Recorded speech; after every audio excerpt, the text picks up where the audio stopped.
Good morning everyone. তো তোমরা কেমন আছো? আশা করি প্রত্যেকে ভালো আছো। তো আমিও যাই হোক ভালো খারাপ সব কিছু নিয়েই চলে যাচ্ছে আমার জীবনটা। তবে কি জানো তো 2025 সালে এতটাই আমাকে অনেক রকম প্রবলেম ফেস করতে হয়েছে যা আমি আগে কখনো করিনি। এর আগেও প্রবলেম ফেস করেছি, কিন্তু সামান্য টুকটাক চারিদিক থেকে প্রবলেমগুলো যেন 2025 সালটা আমার একটু জীবনে আর কি বেশি প্রবলেমগুলো ফেস করতে হয়েছে। অনেক আমার নিজেকে নিয়ে নিজের জীবন কাহিনী বা ধরো বাড়ির বিভিন্ন ধরনের প্রবলেমগুলো আমাকে ফেস করতে হয়েছে। তো যাই হোক আমার কথাটা ছাড়ো।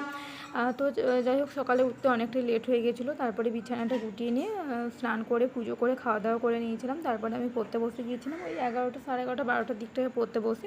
তারপরে দুপুরে লাঞ্চে পটল ভাজা ডিমের ঝোল করেছিলো, আরও করেছিলো হয়তো পেঁপে সিদ্ধ বা কোনো কিছু, ওগুলো আমি খাই না বলে দেখালাম না।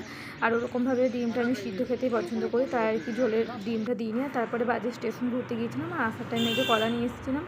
আর তারপরে বাড়ি চলে এসেছি। বাড়ি আসতে প্রায় 6টা সাড়ে 6টার মতো বেজে গেছিলো। তো মা বললো চালটা একটু গুঁড়ো করে দিতে, তো সেই জন্য মিক্সিতে পেস্ট করে দিলাম। আর মা এই যে তালের শাঁসটা আগে ছাড়িয়ে রেখেছিলো, আর চালটা এই যে গুঁড়ি দিলাম, আর এর সাথে আরও অনেক কিছু আর কি দেবে। আর সন্ধ্যাবেলায় যেহেতু টাইম ছিল না বলে চা বিস্কুট খেয়ে নিয়েছিলাম। তো এই বিস্কুটগুলো আমার খেতে খুবই ভালো লাগে। তারপরে যেহেতু মুড়ি খাবো না, তাই মা বললো আর একটা বাটার বিস্কুট খেয়ে নিই, খেতে পারবে একটু পর। আর রাতে জানো তো আমি ডিনার করার পর ভিডিওটা নিয়েছি ডাল লুচি তারপর, কারণ আমি ভুলে যাই আর কি, যখন ডিনার করি ভুলে